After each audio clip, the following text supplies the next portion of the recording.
To become a multi-millionaire in GTA Online and buy anything you want, you have to be a millionaire first because the system is designed to take your money before it gives you anything in return. But what if I told you that even as a level 1 brokey with $0 to your name, you can make over $10 million within your first week of playing? And no, I'm not talking about spending 10 hours a day exclusively playing GTA Online like some no-life or sweatlord, because you can do this challenge comfortably even if you play 2 hours a day. That's it, just 2 hours a day for 1 week at the very beginning of your journey, and you'll have made over $10 million. And you'll also own a variety of top-tier businesses that guarantee excellent future income for your character and for the rest of your criminal career. Sounds far-fetched, right? But in this video, that's exactly what I'm gonna do. Give you a detailed roadmap on how you can make millions of dollars as a level 1 player in GTA Online 2025 into 2026 as well, and we're gonna use a combination of daily activities, heists, and businesses to get there. Spoiler alert, it does involve a lot of Dr. Dre and Cayo Perico, but the trick is getting your Kosatka and agency ASAP, so that's what I'll be talking about within this video. So before we start, let's set some rules and expectations. Because it's the end of the year 2025, there are like 5 different versions of GTA Online, and each one has different bonuses, and not everyone has access to the best versions. Ideally, you'll want the expanded and enhanced version for console or enhanced on PC for an easy start, because you can create a new character on this version, and the game will give you $4 million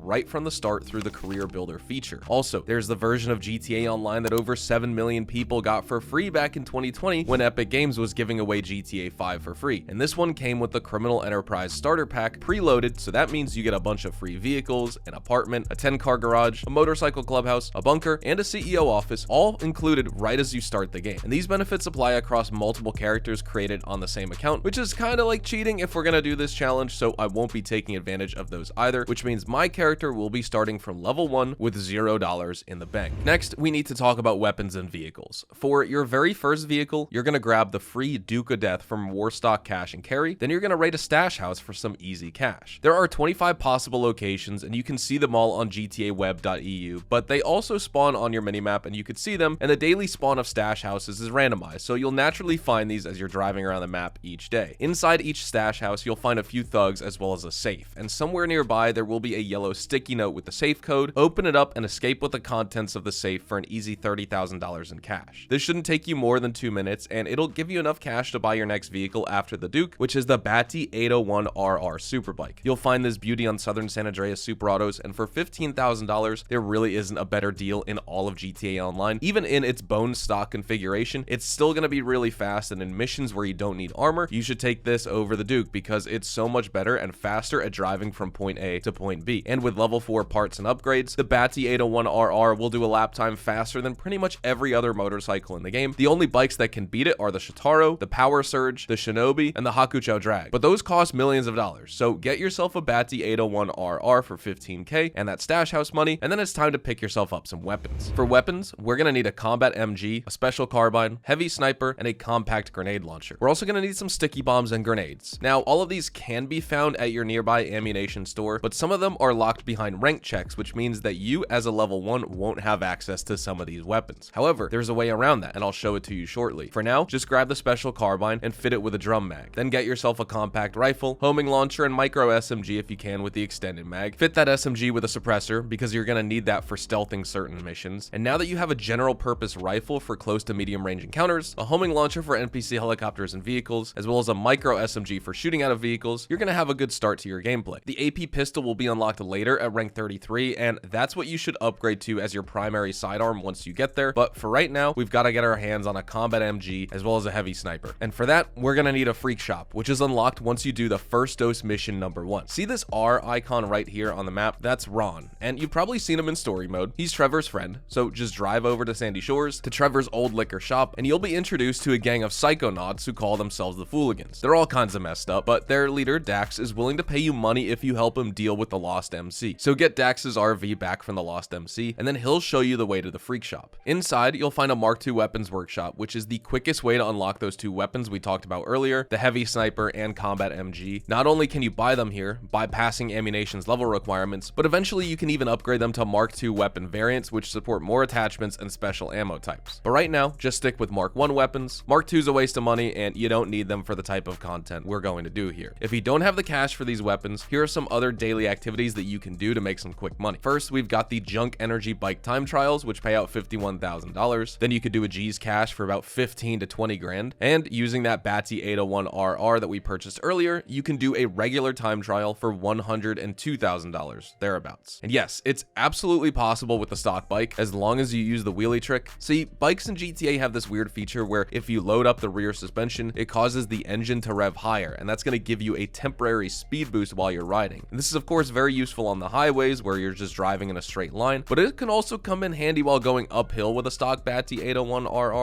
You'll find plenty of videos on YouTube of people doing the time trials with a stock bike, and I suggest you watch some of them if you're struggling to make the part time and you want to know a good route for doing so. That's already $200,000 right there with the time trial, G's Cash, Stash House, and Junk Energy bike trial. But I've saved the best for last, which is the Junk Energy skydives. These will take a bit of practice at first, but if you can nail down the timings, you stand to earn $50,000 every single day for making all 10 parachute jumps. Then if you got a gold medal in all 10, that's another $50,000. And each skydive pays out $5,000 if you beat the par time, get a perfect landing, and nail all the checkpoints. So in total, if you have all the gold medals, you're making $150,000 a day for less than an hour of gameplay. Combine that with the $200,000 we made earlier, and you're now the proud owner of $350,000. But wait, I've got even more goodies for you new players out there. So in GTA Online over the years, we've received several treasure hunts as part of the promotional tie-ins with Red Dead Redemption 2, and there are 3 in particular that when combined can make you over $800,000. Now let me explain. First, you have the Navy revolver, which requires you to solve a serial killer mystery. There's a guy called the Los Santos Slasher, and he's been leaving clues for you all around the city. There are 5 clues in total, and for the 5th clue, you'll randomly get 1 out of 5 possible locations. Once you find the 5th clue, the Slasher will send you a message on your phone, and that's when you travel to Blaine County. If you're standing alone in a secluded area between 7 p.m. and 5 a.m., the Slasher will try to ambush you, and that's when you can kill him and get yourself that Navy revolver. Just for some added help, here are the locations for each clue. First, right here, we have clue number 1. Then clue number 2.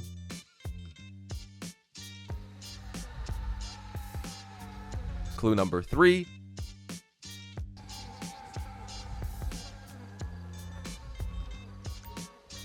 And finally, clue number 4.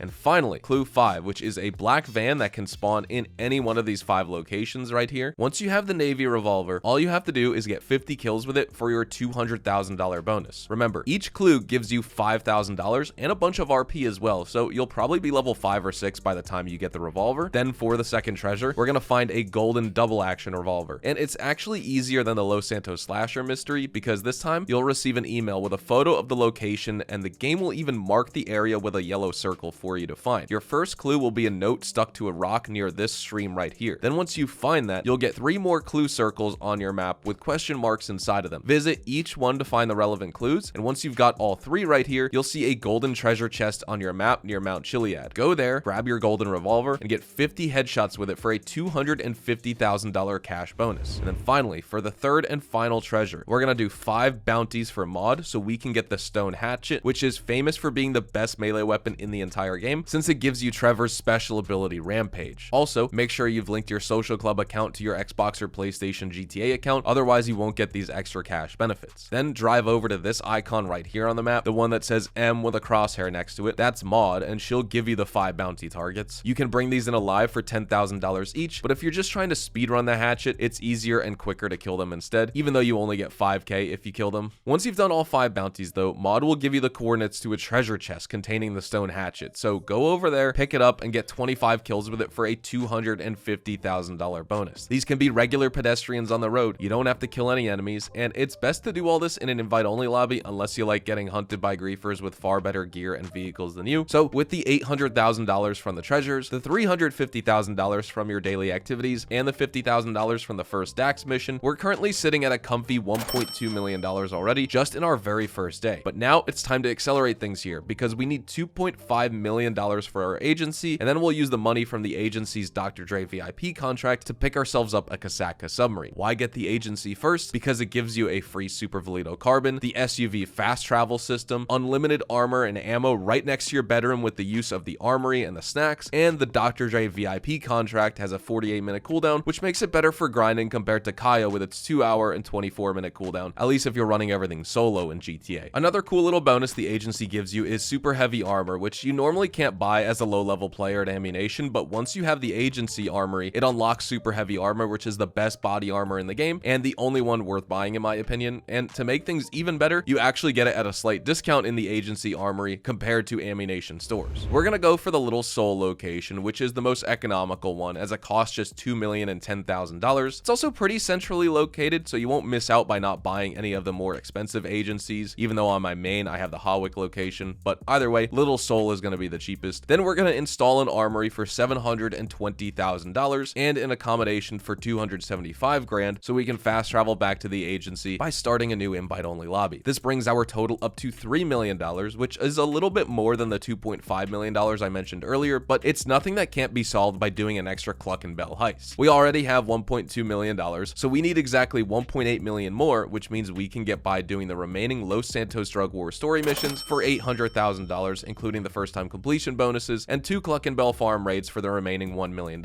Each Cluck and Bell pays $500k, except for your first one, which pays $750,000 with the first time completion cash bonus, and you can comfortably do these in just over an hour, even if you're using a stock Batty 801RR or that Duke of Death that we picked up for free earlier. For all of the 11 first dose and last dose missions as part of the Los Santos Drug Wars DLC storyline, you'll need about another 2 hours, which means we're spending 4 hours in total for that first $1.8 million. But it's well worth it because we finally have the cash to purchase our agency with all of the necessary upgrades. And by the end of the Los Santos Drug Wars storyline, you'll also get that free Ocelot Virtue, which is a $3 million Imani-Tech supercar if you want to go on in-game websites to buy it with money. Now that we have the agency and Dr. Dre unlocked, it's time to make the next $2.5 million for the Kosatka submarine. But remember, we already have that Acid Lab business unlocked, and with our first Cayo Perico, what we're gonna do is install the Acid Lab equipment and the upgrades so we can start milking the Acid Lab for an easy $351,000 every 3 hours as well. To get the Kosatka, we need exactly 2 Dr. Dre VIP contracts and 1 Cluck and Bell farm raid. So do your first Dr. Dre heist, which is gonna take approximately 2 hours, give or take, with all the cutscenes as well as the unskippable prep missions at the start and the small cooldowns in between missions. Then do a Cluck and Bell, then go back and do another Dr. Dre, but this time you'll be able to skip those first 2 missions, all the cutscenes, and you won't have a cooldown in between missions waiting for Franklin to call you to give you the next mission. So overall, that should bring your time down to about 1 hour 15, 1 hour 20 minutes, and this will get a whole lot faster once we have the Oppressor Mark II or the Sparrow as well, but just keep in mind that's the time it'll take you for right now. Next, buy yourself that Kosatka, do your first Cayo Perico, and use the cash from it to set up your Acid Lab equipment as well as upgrades. Or alternatively, since we're trying to speedrun the most amount of cash in the shortest amount of time on a new character, you can save that $1 million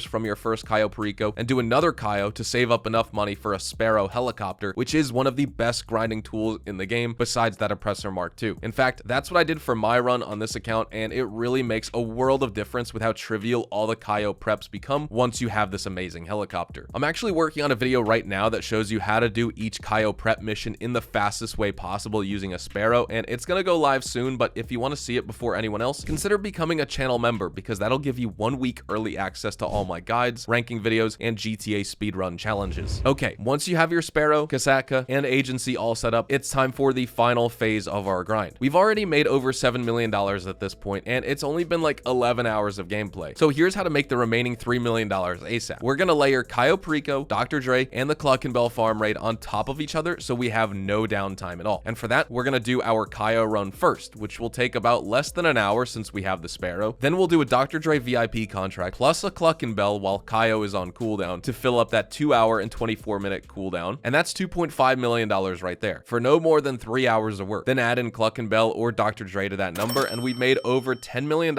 in just over 14 hours of gameplay. It only gets better from here because now we have pretty much every tool we need to make over $1 million a day in GTA Online, and we can use this method forever. And there you have it, guys. This is my way and my strategy of making millions of dollars in GTA Online as fast as possible, starting as a level 1 here. This is a pretty tall mountain to climb, and things will suck at first because you have really bad weapons and you don't have the best grinding tools like the Oppressor Mark II or Vigilante or Sparrow, but as you hit each new milestone, like going from $10 million to 20 million and then 30 million after that, getting all the best vehicles and cars, you start buying all the S tier businesses, you'll find yourself enjoying GTA Online a whole lot more than you did during your early days of playing. So the toughest hurdle is the one that you face right from the beginning at level 1, right as you start that grind. But after a while, it's smooth sailing once you have those key businesses, vehicles, and weapons. So please hang in there, get grinding, and most importantly, don't forget to have fun. Thank you guys so much for watching. Consider dropping a like if you guys enjoyed or just found the information and tips helpful. Subscribe to the channel if you guys are new and you want to see more GTA Online content like this. Feel free to check me out over on Twitch, Twitter, and Instagram, specifically twitch.tv/hazardoushdtv for more GTA Online money grinding live streams. It is the GTA 6 waiting room over there, and I will see you guys with the next GTA 5 online video later on. Adios, amigos.